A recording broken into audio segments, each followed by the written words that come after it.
Shalom, bom dia. Eu sempre gosto de repetir uma frase que quem acha que não tem dúvidas anda mal informado. Então a gente sempre pode aprender alguma coisa com alguém de alguma forma. Estou feliz de estar aqui mais uma vez, né? O pastor Elton mais uma vez aproveitou a minha vinda e tirou um shabat, né? Mas depois eu pego ele.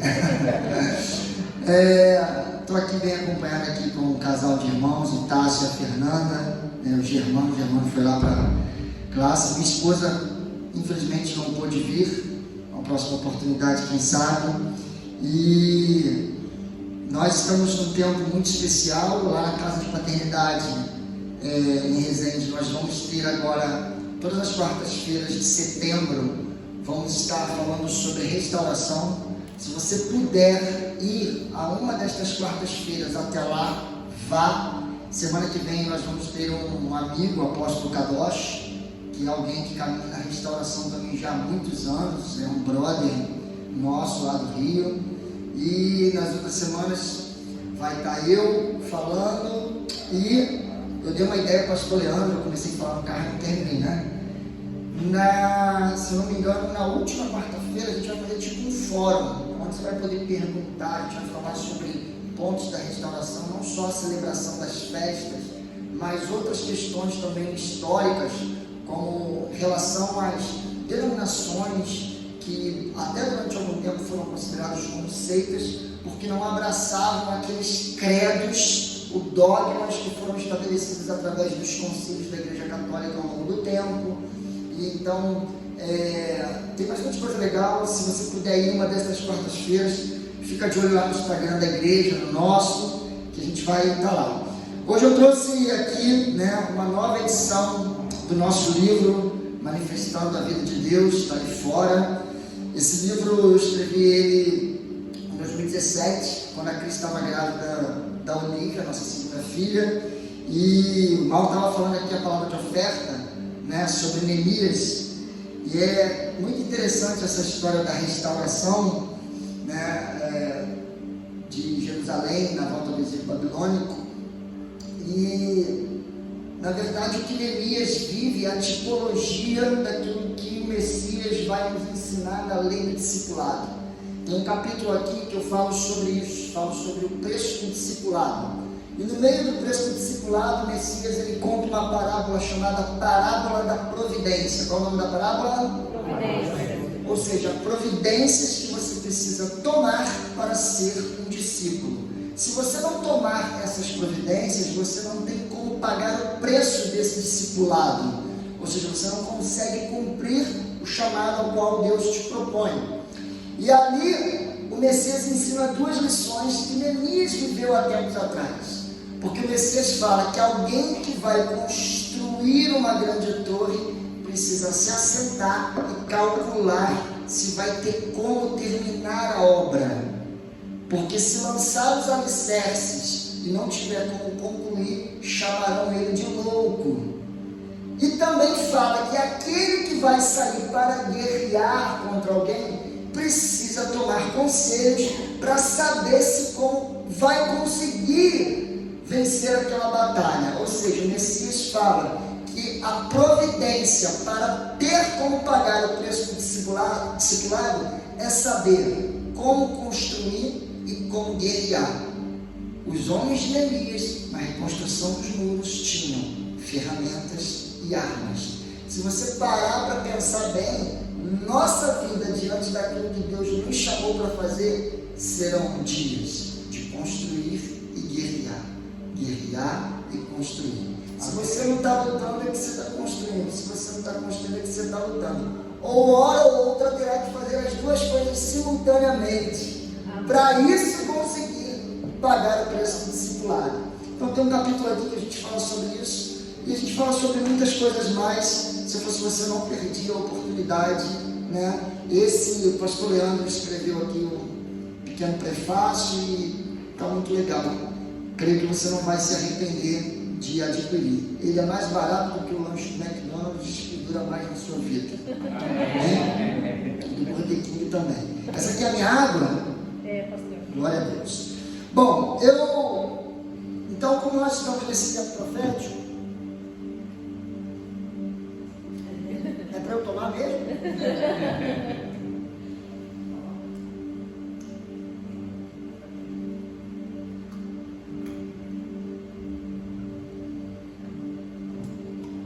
nós estamos nesse tempo profético, nós estamos nos preparando para as grandes festas. O calendário de Israel é dividido em duas partes, no que diz respeito aos ciclos festivos. Nós temos o ciclo da primavera. Eu vim aqui em Pentecostes, é a última festa do ciclo da primavera.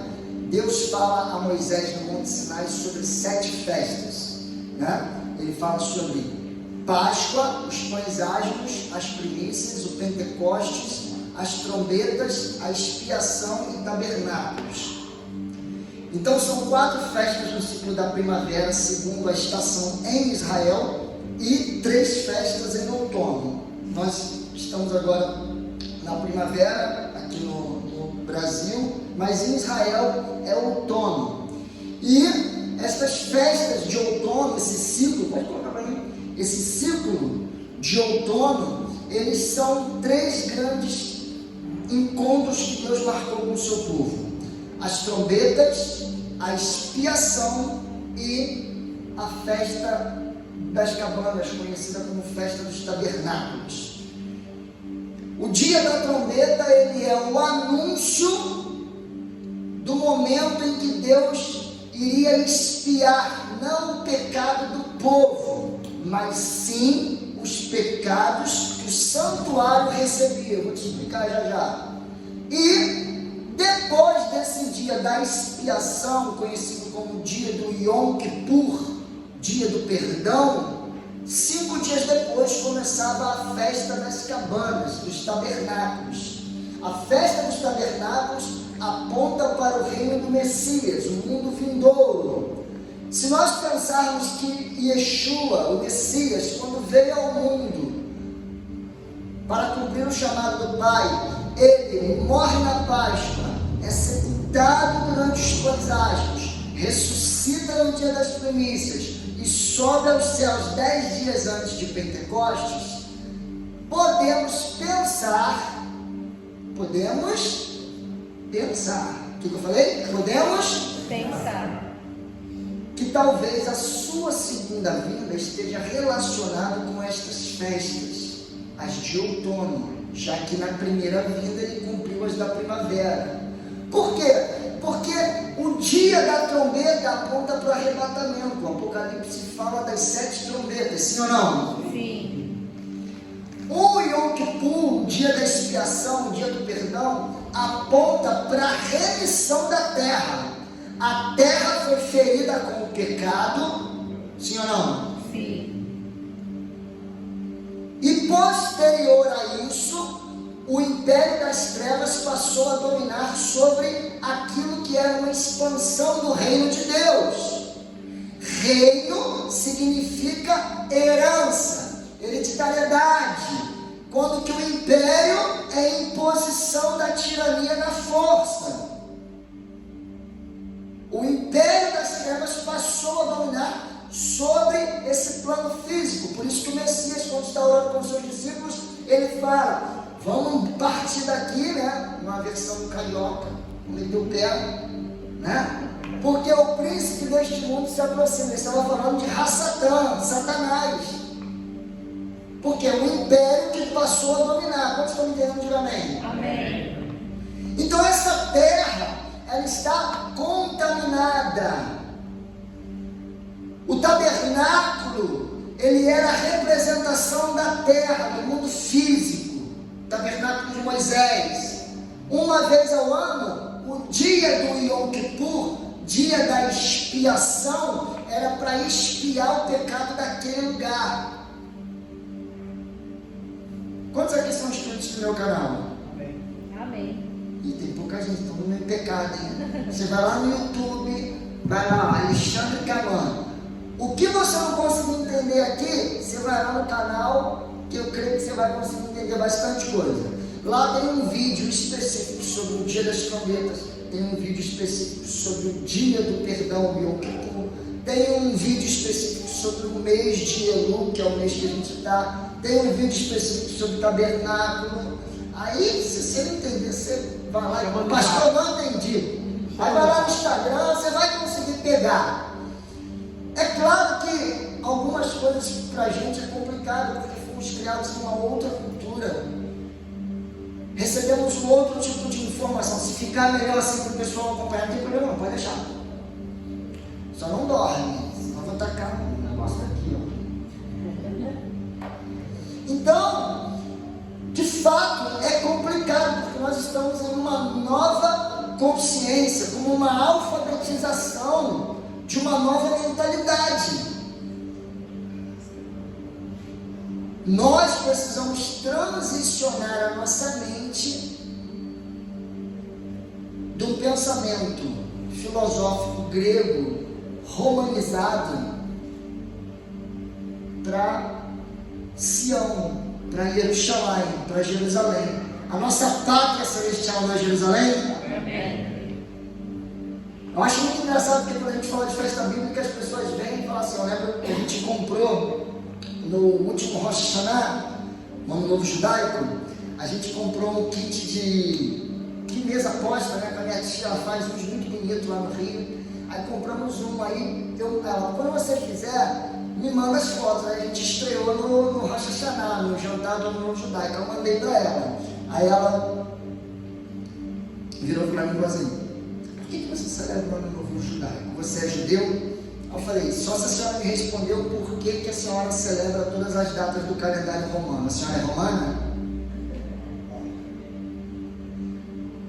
Porque quem estabeleceu essas datas foi o Império Romano, junto através dos concílios e decisões papais e várias brigas políticas e religiosas que faziam com que a igreja, como sendo a religião do Estado, ficasse submissa às suas decisões. É só isso. Domingo de Páscoa, porque a Páscoa não é domingo, a Páscoa é no dia 14 do primeiro mês bíblico, Êxodo 12. Então não existe domingo de Páscoa. O Constantino queria que fosse o primeiro domingo depois do equinócio de primavera, depois da lua cheia. Por quê? Porque era um ritual da deusa Íster, aquela deusa que é cercada de coelho. Atenção agora duas vezes, agora que você vai dar negócio do coelhinho do teu filho, né? Mas eu vou deixar esse assunto mais pesado para um outro dia.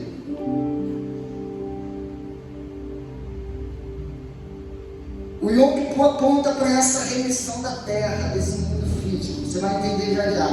E tabernáculos aponta para o reino vindouro do Messias.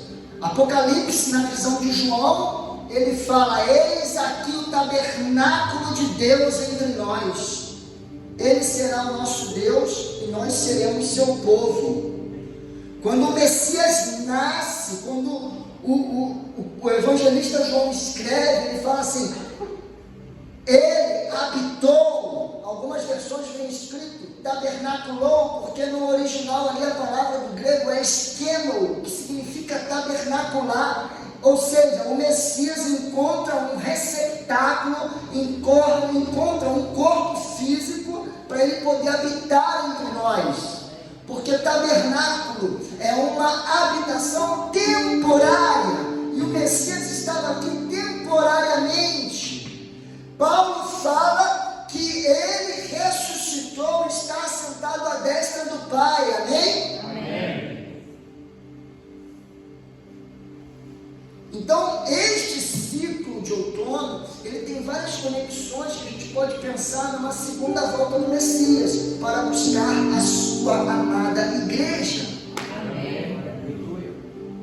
Então, aqui eu coloquei algumas figuras destas festas, na verdade elas são três, só que eu coloquei aqui o dia da trombeta, que está dentro do relato bíblico, e coloquei também uma imagem do Ano Novo Judaico, que não está no relato bíblico, mas aí eu vou te explicar rapidamente. O calendário de Israel, ele tem duas maneiras de se acompanhar: calendário religioso e calendário civil. Quais são os dois tipos de calendário? O calendário religioso começa na Páscoa, Êxodo capítulo 12. primeiro mês dos meses do ano. Por quê? Porque o povo foi liberto das mãos de Faraó. Amém? Estamos juntos? Amém. O ano novo civil, então, ficou sendo no 7º mês e não no primeiro. O ano novo judaico, o dia da trombeta, pega aí para mim, tá, por favor. O dia da trombeta, ele significa o dia em que Deus soprou a vida em Adão. Então, o shofar, para ter som, não derruba não sou atrapalhado não. Esse discípulo é fogo, né? Então, o shofar, para sair som, precisa o quê?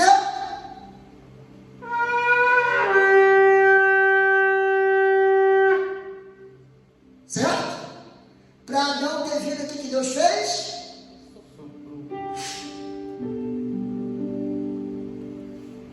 E esse é o melhor simbolismo do novo nascimento. Porque o chifre, quando sai da cabeça do antílope ou do cordeiro, aqui dentro vem um monte de tutano, que é um tipo de carne. Sim ou não? E se você tirar esse chifre da cabeça do antílope e for soprar, vai sair som nenhum, porque está cheio de... Sua vida só passou a ter um novo som quando você deixou que Deus matasse a sua carne. A novidade de vida que aquele pedaço de barro recebeu foi quando Deus colocou a vida dele dentro do homem.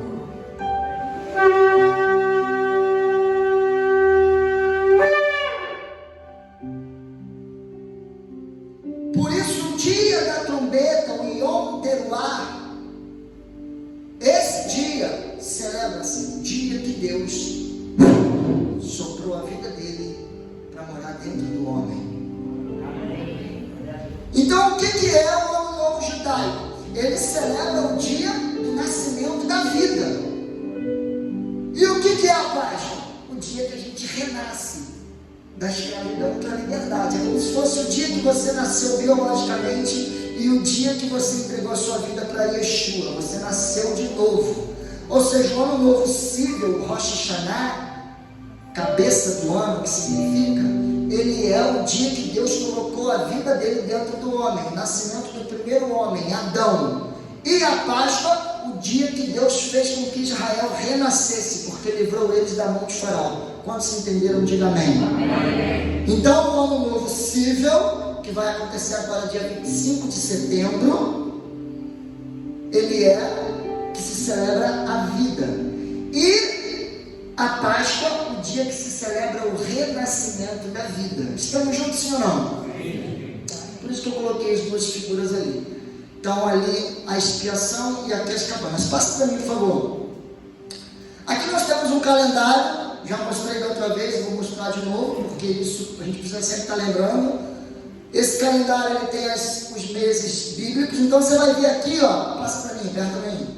A Páscoa celebrada em Nissan. Nissan está escrito o quê? Que é qual mês? Primeiro, porque está no texto, Êxodo 12. Então, aperta para mim de novo. Pentecostes está aqui e se termina o último ciclo, última festa do ciclo da primavera. E aqui, Tabernáculos, que é a última festa do ciclo religioso, está no 7º mês, quando acontece trombetas e expiação. Então, quais são as festas que nós vamos ter agora, a partir do dia 25 de setembro? Trombetas, expiação e Yom Teruah, e Yom Kippur e Sukkot, a festa das cabanas. Então, para você ler, passa para mim, Êxodo, capítulo de número 34. Vamos ler todos juntos. Também guardarás a festa das... Não, é todo mundo junto. Não precisa ler as palavras em hebraico, não. Vamos lá. Também guardarás a festa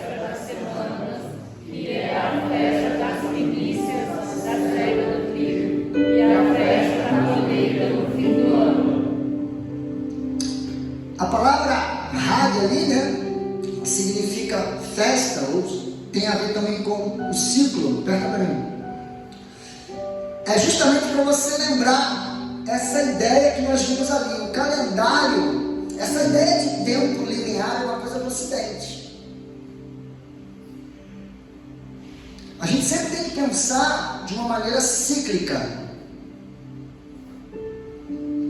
Dentro da cultura judaica, a palavra sobre guardar a festa, celebrar a festa, usa essa expressão guardar. Você guarda a festa, você guarda todas as festas. Como que você guarda a festa tal? Por quê? Porque na verdade as festas são um período para que nós venhamos nos abastecer das mitzvot, dos mandamentos de Deus. As franjas lembram os mandamentos. Então esse período é o período onde a gente o quê? Está olhando ali, investigando a palavra e buscando, estou conseguindo fazer isso aqui eu preciso melhorar, isso aqui eu vou fazer, isso aqui. Compreende? Então as festas é um período onde nós guardamos mandamentos bíblicos e ficamos abastecidos durante um período, e quando vem de novo a gente se abastece de novo. No ano que vem nós vamos estar aqui talvez no mesmo período falando as mesmas coisas, mas sabe por quê? Você não vai conseguir viver o ano todo. Vai ter momento que o Eterno vai soprar igual eu soprei o chofar e tua vida não vai sair o som que Ele quer. Porque tu então começa a crescer de novo. Como Paulo fala em Romanos 7, bem que quero fazer, eu faço, mas o mal que eu não quero, esse faço, quem me livrará do corpo desta morte? Então, nós precisamos nos abastecer nesse período.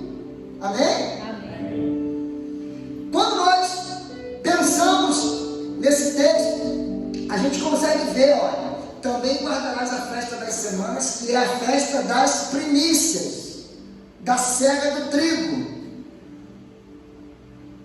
que é o período onde nós temos as festas de primavera, colheita do trigo, colheita da cevada. Só que Deuteronômio 8 vai falar sobre 7 espécies que são cultivadas em Israel. Na primavera é só trigo e cevada, figo, uva, romã, tâmara. Tudo isso só vai conseguir ser colhido próximo à festa de tabernáculos. Por isso tabernáculos é considerada a festa das águas, porque nela se agradece pela chuva de todo o ano e pede chuva para um novo ano. Porque você pode ter uma boa terra, você pode ter uma boa semente, mas se não chover vai dar ruim. Por isso que Yeshua, em João 7, vai para as escadarias do templo, é a festa de tabernáculos, e ele fala, aquele que tem sede. Mas eu vou falar isso outro dia, outra oportunidade, não dá tempo não. Então tabernáculos é isso, é esse período. Então vamos entender um pouquinho sobre tabernáculos, porque nós estamos nos preparando para ela. Vou falar um pouquinho do meu bumbum, um pouco de cada coisa, fica tranquilo, que vai ser breve e prático para você despertar interesse para isso e entender o princípio espiritual que está por detrás disso nesses dias. Passa para mim. Levítico 23, 41 vai falar como celebrar a festa das cabanas, a festa dos tabernáculos, que eu sei que é uma festa que vocês estão bem habituados, amém? Amém. Então, o que seria a festa dos tabernáculos? Celebrareis esta como festa ao Senhor, por 7 dias. Quantos dias? 7. Vou dar um código forte aqui para vocês, para você viver esses 7 dias como você nunca viveu na sua vida, hein? Só tem 2 que querem que eu fale. Amém. É estatuto perpétuo. Todo mundo sabe o que é perpétuo. Pelas vossas gerações, no mês 7, que é o mês que a gente vai entrar. Nós estamos no 6º mês bíblico. Hoje é dia 15 do 6º mês chamado Elul. Dia 25 de setembro, quando será o dia da trombeta, o ano novo judaico, nós vamos entrar no 7º mês. Ou seja, a festa dos tabernáculos vai começar no dia 9 de outubro e ela dura até o dia 16. 7 dias de celebração ao Eterno. Toda festa é um encontro marcado com Deus. Amém. Como que as festas são marcadas? Pelos luminares. O salmista fala no Salmo número 8, que quando ele olha o céu, as estrelas, a lua, as obras de tuas mãos, eu pergunto, quem é o Filho do Homem para que o Senhor o visite? O salmista estava falando de festa. No mês 7º, a celebrareis 7 dias, habitareis aonde? Tendas. Então 7 dias é para habitar em tenda, para lembrar disso aqui. Em tendas de ramos, todos os naturais de Israel habitarão em tendas, para que saibam as vossas gerações que eu fiz habitar os filhos de Israel em tendas. Quando os tireis da terra do Egito, eu sou o Senhor vosso Deus. Assim declarou Moisés as festas fixas do Senhor aos filhos de Israel. Se você quer aprender melhor sobre as festas, Levítico 23, Êxodo 34, Deuteronômio 16, Números 28 e 29. A Torá, os 5 livros, os 4 livros vão falar sobre festa detalhadamente. Só Gênesis que não fala claramente. Mas quando você entende sobre a criação, você vai entender que Deus já tinha esses encontros marcados com o povo há muito tempo. Então, Levítico 23 está falando que a festa de tabernáculos se celebra quantos dias? Aonde? Tendas. Beleza. Olha essa imagem aqui. Durante 40 anos o povo peregrinou no deserto e Deus cuidou deles. Eles tinham um teto como esse? Eles tinham uma parede como essa? Ar-condicionado? Carpete? Cama? Por quê? Porque a proteção deles era quem? Deus. E como é que eles faziam para comer? Deus mandava o maná. A palavra maná no hebraico, ela vem de emuná, que significa fé. Por isso que quando eles comeram, eles ficaram maravilhados. Ficaram abismados. Maná significa um espanto. Que é isso? Então, durante 40 anos, eles tinham uma coluna de fogo à noite, uma nuvem de glória de dia. A proteção, provisão deles era o Senhor. E eles estavam habitando em quê? Frágeis.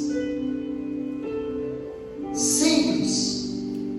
Mas a provisão e a proteção que eles tinham, eu te garanto, que é melhor do que o teu seguro de vida, teu seguro de casa, teu carro, o que você tiver para te proteger e para cuidar de você.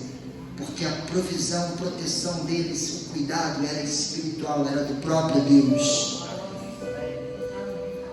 Por isso que Yeshua vai falar no capítulo 6 de Mateus: olha os lírios do campo, olha as aves do céu, não trabalham nem ceifam, e eu não deixo faltar nada a eles. Por um acaso vocês são menos do que eles? Não. Se eu não deixo faltar para a ave do céu, não deixo faltar para o lírio do campo, eu não vou deixar faltar para você. Só que você precisa acreditar em mim.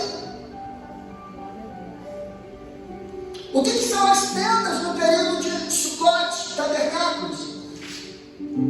É um simbolismo que eu confio mais em Deus do que nos meus recursos. É um simbolismo para eu dizer, principalmente para os meus filhos, que o meu cuidado e a minha proteção e a minha provisão vem de Hashem, o Senhor, Rei dos Reis, Todo-Poderoso, Altíssimo, Soberano, Grandioso. Amém. E que nada que eu fizer nesse mundo físico pode ser melhor do que o cuidado dele sobre a minha vida.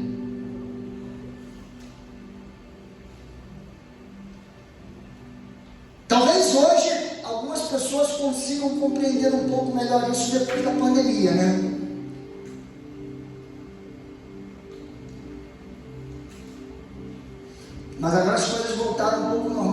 já está esquecendo. Então, por isso que vem esse período para você guardar, se abastecer desses princípios e não querer retroceder mais. Amém? Amém. O Mauro leu aqui no momento da oferta, o capítulo 10 de Neemias. E o que aconteceu é que depois de 40 anos peregrinando no deserto, eles chegaram aonde? O povo de Israel saiu do Egito, peregrinou no deserto e chegou aonde, gente? Qual a terra? Terra prometida, chamada? Calma, responde um de cada vez, não precisa brigar para responder, o tio vai deixar todo mundo falar. Canaã, gente! Só que o texto de Juízes vai dizer que depois que Josué morre, cada um pega o seu pedaço de terra e se levanta uma outra geração que não conhecia ao Senhor. E depois que cada um recebeu o que queria, cada um foi cuidar da sua vida e esqueceu daquilo que Deus falou. Sabe o que aconteceu? Eles esqueceram do princípio de celebrar a festa 7 dias habitando em tenda. Olha o que diz Neemias capítulo 8, eu vou querer que você leia junto comigo, todo mundo junto, vamos lá, passa para mim. No dia seguinte, não, volta, segura o dedo, isso. No dia seguinte, ajuntaram-se a Esdras, o escriba, os cabeças das famílias de todo o povo, os sacerdotes e os levitas, e isto para atentarem nas palavras da lei. acharam escrito na lei que o Senhor ordenara por intermédio de Moisés que os filhos de Israel habitassem em cabanas durante a festa do 7º mês, que publicassem e fizessem passar pregão por todas as suas cidades em Jerusalém, dizendo: Saí ao monte e trazer ramos de oliveiras, ramos de zambujeiros, ramos de mutas, ramos de palmeiras e ramos de árvores frondosas, para fazer cabanas como essa que está escrito. Continua. Saiu, pois, o povo, trouxeram os ramos e fizeram para si cabanas, cada um no seu terraço, e nos seus pátios, e nos átrios da casa de Deus, e na praça da porta das águas, e na praça da porta de Efraim. toda a congregação dos que tinham voltado do cativeiro fez cabanas, e nela habitou, porque nunca fizeram assim os filhos de Israel, desde os dias de Josué, filho de Num, até aquele dia, e houve muita grande alegria. O povo chega na terra que Deus prometeu e esquece do que Deus falou.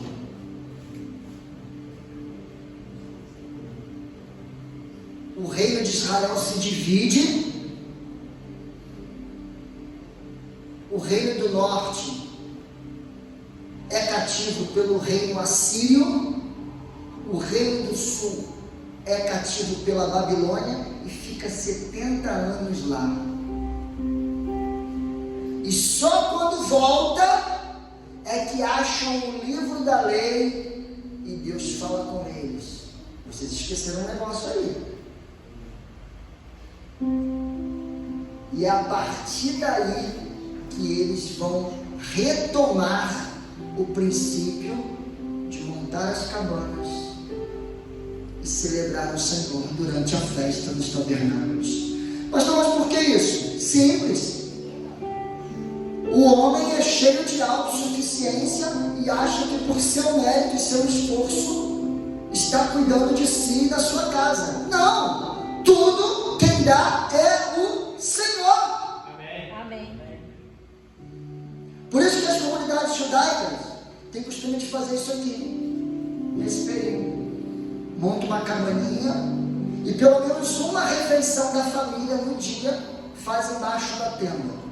Bom, lá no Rio não tinha muito espaço, eu fazia na varanda, para que a Olívia e a Maria nunca deixassem de saber que o cuidado da nossa família vem de Deus. A Olívia adora esse período, que é farra, né? A gente começa a montar a cabana lá e embora. Esse ano estou aqui morando no apartamento, vou fazer na sala, não tem problema. Poxa, mas não dá para ver o céu como eles faziam para Israel mostrar, olhar e ver que é o cuidado de Deus, como foi no deserto. Não dá. Mas a questão não é em si o que eu faço, é o que eu carrego e passo para as minhas filhas. Elas vão passar para os filhos dela e de geração em geração. Porque o povo de Israel, para aprender o cuidado de Deus, ficou 70 anos no cativeiro da Babilônia. E eu não quero a Babilônia.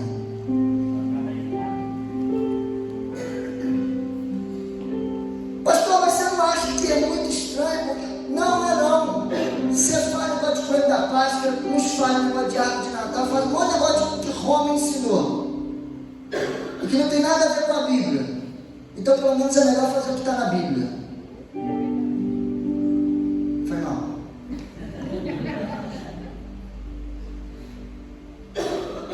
Porque se a minha pátria é Jerusalém, se a minha pátria é Israel, então eu quero o que Israel vive. Eu quero viver com aqueles. Hebreus, capítulo 11, 13, 7 vai falar: olhai a fé dos vossos antepassados e imitai. Então, o que o povo viveu, eu quero experimentar. Não com julgo, não pela lei, não com religiosidade, mas pelos princípios que isso carrega e eu posso ensinar para a minha família. Quantos estão entendendo? Diga amém. Amém. Quando nós lemos Joel, capítulo de número 2, nós vamos entender que Joel é um capítulo didático para a gente entender essas três festas. Porque o profeta está falando para Israel: tocai a buzina em Sião, o chofar, proclamai um jejum, Yom Kippur. Então eu farei descer sobre vós a chuva serôdia e a chuva temporã, ou seja, chuva para a colheita e chuva para semear uma nova plantação.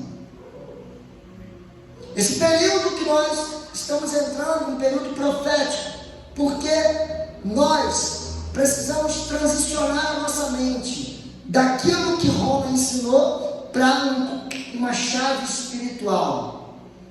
Joel, capítulo de número 2, não tem a ver com nenhuma outra coisa a não ser as festas que Deus colocou para Israel celebrar nesse tempo. A trombeta para chamar a atenção, o jejum para pedir perdão e as cabanas para celebrar o cuidado de Deus. Se você escuta, você obedece, e quando você obedece, você recebe a graça do cuidado de Deus. Quando estão comigo, diga amém. Amém. Aí você vai falar assim: pastor, eu acho muito estranho e a hora foi embora. Pastor, eu acho muito estranho o cristão celebrar o Yom Kippur. Talvez porque você não entendeu ainda o que significava o Yom Kippur. O Yom Kippur, coloca para mim, ele era a remissão do santuário e não para perdão das pessoas. Quando as pessoas pecavam, preste muita atenção nisso. Vou buscar ser bem breve aqui. Quando as pessoas pecavam, elas vinham aqui no pátio. O pátio era o lugar onde todo mundo podia ir. Elas traziam o seu animal para o sacerdote colocar aqui no altar do holocausto, fazer o sacrifício, e elas eram remidas. Então, durante todo um ano, vários dias do mês e várias horas do dia, você imagina, você viu aquela primeira imagem do tabernáculo? O acampamento em volta? Tribo de Dan, Naftali, Simeão, Ruben, as 12 tribos acampadas em volta. Talvez pegasse quase Taubaté todo, ou mais. E o tabernáculo no meio. E durante todo o ano o povo vindo e trazendo animal para redimir o seu pecado. Você imagina, aqui ficou legal. Você imagina como que esse lugar era carregado espiritualmente do pecado do povo. Então, o que era o dia do Yom Kippur? Era para esse dia do ano limpar o santuário que recebeu o pecado durante todo o ano. Você já se encontrou na situação de quando entrou muita coisa aqui, aquele grupo da família que as tia mandam um bom dia, boa tarde, boa noite. As fotos, elas não têm rede social, então elas vão, eu passei da família, elas botam 455 fotos aqui. Aí tem o celular, dependendo de como tiver que acontece, ele enche e fica pesado. O único jeito, quando você não fica com raiva que está caindo na parede, é o que? Formatar, limpar. Geralmente, se você não sabe fazer, você vai dar na mão do filho, do sobrinho, de algum nerd da igreja, e fala, limpa para mim, não é isso? O Yom Kippur era a formatação desse lugar que ficou pesado, carregado demais. Quantos estão entendendo? Amém. Volta lá na imagem o Santo dos Santos, o lugar onde estava a Arca da Aliança, simbolizava a sala do trono. Por isso que em cima da arca tinha 2 querubins de ouro virado um para o outro. A tampa da arca chamava-se propiciatório, lugar onde o sumo sacerdote levava o sangue do sacrifício para que o povo fosse propiciatório, propício à presença de Deus, ou seja, para que eles fossem aceitos. Quantos estão entendendo? Diga amém. Amém. Então o sumo sacerdote, o Cohen Gadol, ele entrava naquele lugar uma vez no ano, nesse dia. Para quê? Para formatar o santuário. Tá ligado? Se o hard reset dele não der certo, ou seja, o santuário não ia ser limpo, uma hora ia dar um bug nessa parada e o povo não ia ter mais onde espiar o pecado até que Yeshua viesse. Então o que aconteceu? O que acontecia? O sumo sacerdote entrava lá, fazia todo esse ritual e o povo ficava do lado de fora ali. Será que vai dar certo? Será que vai vir? Quando o sumo sacerdote ele voltava desse lugar, era festa, porque Deus tinha aceitado o sacrifício do povo e eles agora teriam o santuário para mais um ano.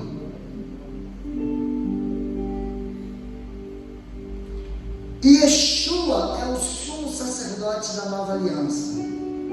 Quando ele foi ao Calvário, ele morreu pela minha vida, pela sua vida, e o seu sangue nos redimiu de todo pecado, sim ou não? Sim. A palavra vai dizer que ele foi arrebatado para o Pai e está no Santo dos Santos da eternidade diante do Pai, sim ou não? Sim. Agora me diz, ele já voltou? Como se um sacerdote voltava? Por isso que a gente ainda não vive o que João fala. Eis aqui o tabernáculo de Deus entre nós. Seremos o seu povo e ele será o nosso Deus. Quando ele voltar do Santo dos Santos da eternidade, e então, que o Mal estava falando aqui, ó, então será convergido entre o mundo físico e o mundo espiritual, um novo céu, uma nova terra. Aí teremos um tabernáculo eterno, ele reinando entre nós. Tabernáculo é a glorificação, não só pelo cuidado, provisão e proteção de Deus, mas é um símbolo do reino do Messias, aonde eu tenho tudo e nada me falta, porque eu tenho Shalom, porque o Rei dos Reis e Senhor dos Senhores está comigo, reinando sobre a minha vida. Então, por que nós, como cristãos, que entendemos que Yeshua morreu no Calvário por nós, precisamos, ainda assim, lembrar do dia da expiação e jejuar pelo dia da expiação? Simples. Romanos capítulo 8. A criação geme pela manifestação dos filhos de Deus. Por quê? Porque o mundo está sujeito ao império das trevas. A terra está manchada de sangue. E nós, como sacerdotes da nova aliança, somos responsáveis por apressar a volta do Messias, do Santo dos Santos, para buscar a sua noiva. Esse mundo só será redimido, só será instaurado um novo céu, nova terra, quando o Messias voltar para buscar a sua noiva. Enquanto ele não volta, teremos sim muito sangue inocente derramado, muita maldade, muita perversidade. E Paulo diz em Romanos 8, a criação geme pela manifestação dos filhos de Deus. E eu e você se manifestar é olhar para os princípios bíblicos e nos conectar a Ele, para que a gente possa apressar a volta do Messias. Quantos estão entendendo? Amém. Estes são dias de nós fazermos como o texto de Joel fala: chorem os ministros de Deus entre o alpendre e o altar. O porquê que Joel fala que ninguém seria poupado, nem o noivo, nem a noiva, nem as crianças que mamam de peito? Porque toda a congregação de Israel precisa estar unida em um propósito. Não envergonhe o seu povo, Senhor. E detalhe, Joel não fala que é para poder repreender o inimigo tal, mandar o anjo tal para matar. Não, é só poupa o teu povo, porque há um príncipe reinando sobre esse mundo. E o papel da igreja é olhar para os mandamentos e dizer: poupa o teu povo, Senhor, poupa o teu povo. Chore, se arrependa, olhe para as suas mazelas, olhe para as suas maldades, olha o quanto você é pecador.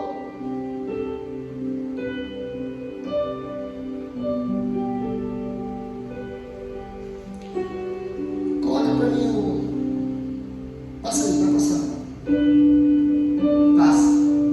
Passa. Só aí, tá bom. Nós estamos no limiar desse novo tempo. Esse mês, antes do dia da trombeta, do Yom Kippur, de Tabernáculos, é um mês chamado Elul. Repita, Elul. Esse mês representa a terceira vez que Moisés subiu ao monte com as novas tábuas, já que as primeiras foram quebradas por causa do pecado do bezerro de ouro. Ele sobe no dia 6 do terceiro mês, quando é Pentecostes, fica lá 40 dias. Se ele sobe no sexto dia, fica 40 dias, ele desce no dia 17 do quarto mês, chamado Tammuz. O povo fez o bezerro, ele quebra a tábua, ele fica 40 dias na tenda do encontro, pedindo perdão a Deus pelo povo, entra numa discussão com Deus. Não, Deus, não é o meu povo, é o teu povo. Foi o Senhor que me botou nesse negócio. Se o Senhor não vai perdoar eles, risca o meu nome do livro. Moisés era um pastorzão, né? Porque eu ia meter o pé e largar geral. Não, poupa. Aí o que ele faz?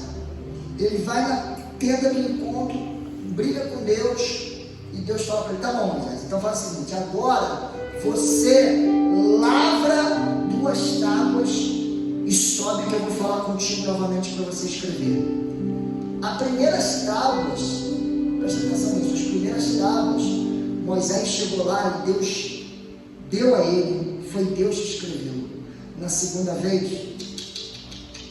é Moisés que tem que pegar as pedras, lavrar, colocar no ombro e subir o Sinai. Sabe por quê? Todo tempo de restauração é mais difícil do que um tempo de edificação.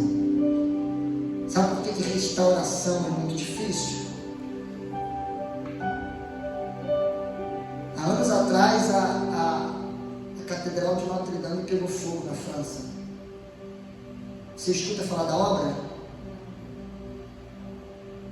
Porque todo o processo de restauração é mais difícil. Reforma não, reforma você muda.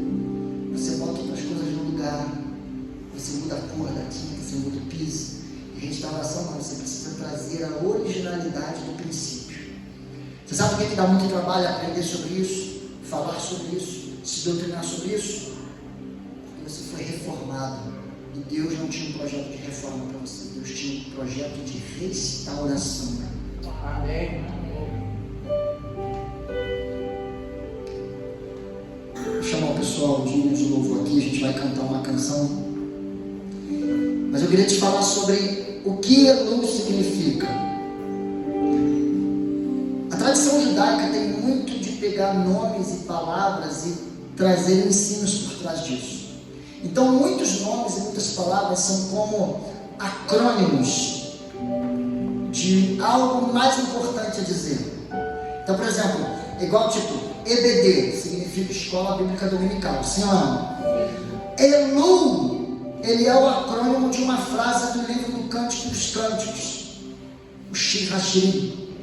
Elul significa, então, no caso, Ani Ledodi Ledodi Vini, Ani Ledodi Vedodi Lini, que é, eu sou do meu amado é meu. É um tempo de intimidade.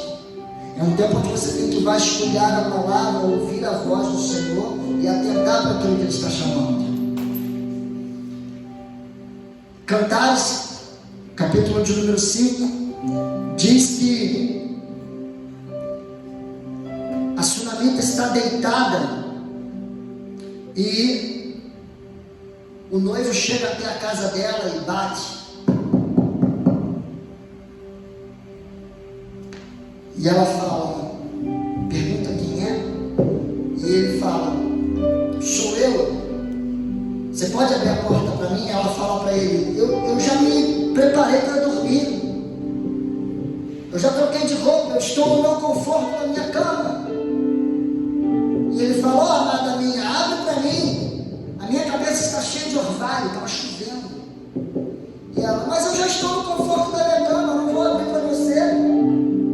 Não posso, já me repousei. E ele, amada minha, abre para mim.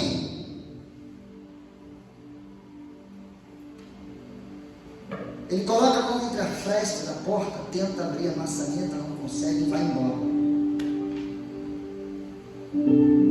Depois que ela viu a mão dele, o coração dela palpitou. E atrasada, ela levanta e tenta abrir a porta para o noivo. Quando ela abre, ela não acha ele. Então ela sai pela cidade em busca dele. Onde está o meu amado? Ela não encontra, os guardas encontram ela, confundem ela com outra pessoa, batem nela. E ela fica desesperada, gritando: oh, onde está o meu amado? Porque eu estou enfermo de amor.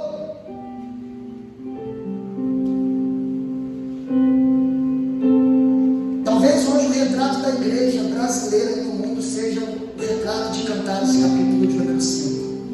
Há uma noiva que está no conforto da sua cama e que, quando escuta a voz do noivo, retruca em atender aquilo que ele está chamando ela. Se você não estiver disposto a sair do seu lugar de descanso para ouvir aquilo que ele está te chamando, nada disso vai fazer sentido.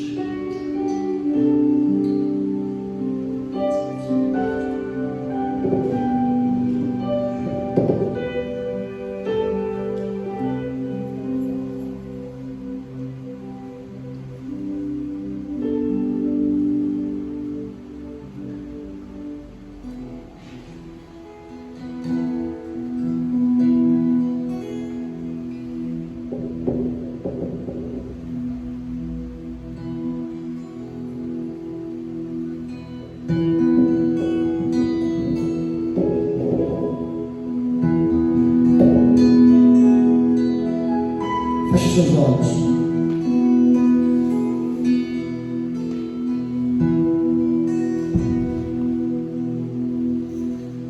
Abre os meus ouvidos para que eu possa ouvir. Abre os meus olhos para que eu possa ver.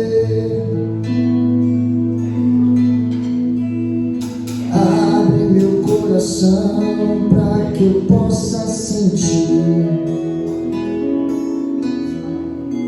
seu grande amor,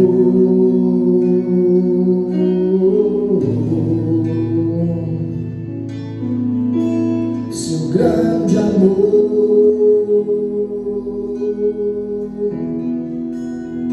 Eu quero me apaixonar outra vez. Eu quero me desesperar outra vez. Eu quero perder o sono outra vez, queimando de amor por ti. Abre os meus ouvidos, fique perto. Abre os meus ouvidos para que eu possa ouvir. Abre os meus olhos para que eu possa ver. Abre meu coração para que eu possa sentir seu grande amor,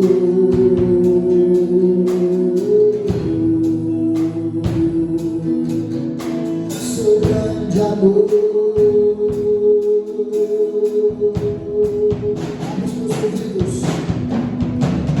Abre os meus ouvidos para que eu possa ouvir.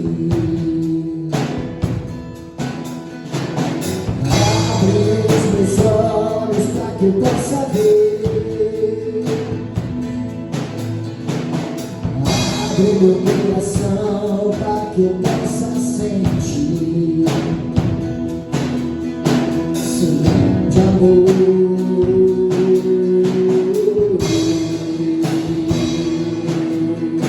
seu grande amor.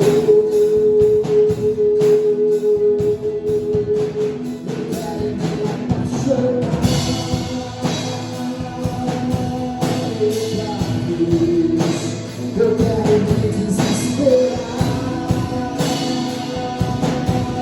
outra vez. Eu quero perder o sono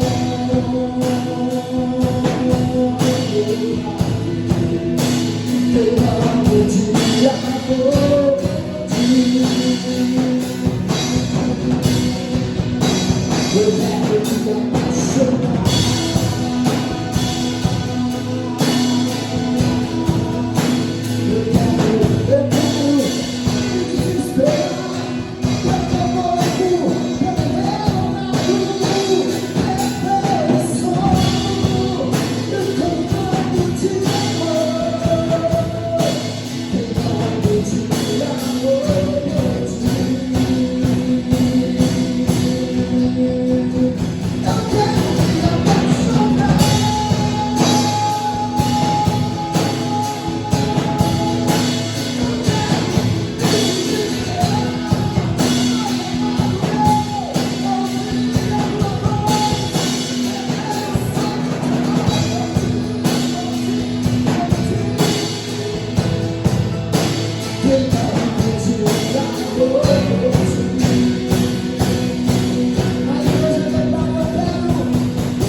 Outra vez eu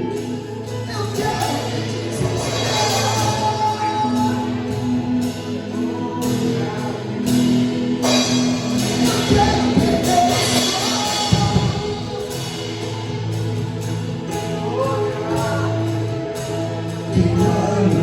de amor por ti.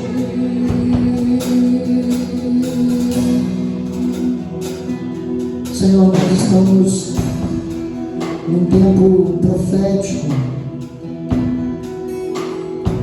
nos preparando para as grandes festas, e nós queremos ser despertados todos os dias pela tua voz, não simplesmente o chofar, mas pela tua voz, nos chamando ao arrependimento, nos chamando à intimidade,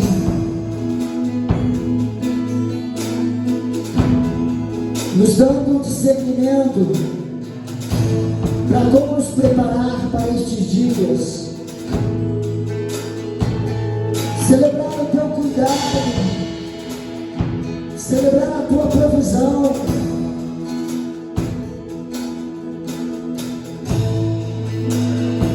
chorar entre o altar e o altar, proclamar o jejum santo e levantar uma voz como de Atalaia, dizendo: compra o teu povo, Senhor, compra o teu povo, Senhor, não entregues a tua herança ao próprio. O nosso Deus está vivo, poderoso.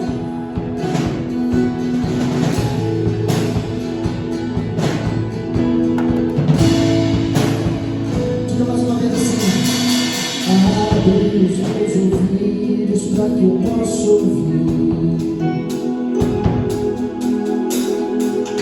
Abre os meus olhos para que eu possa ver.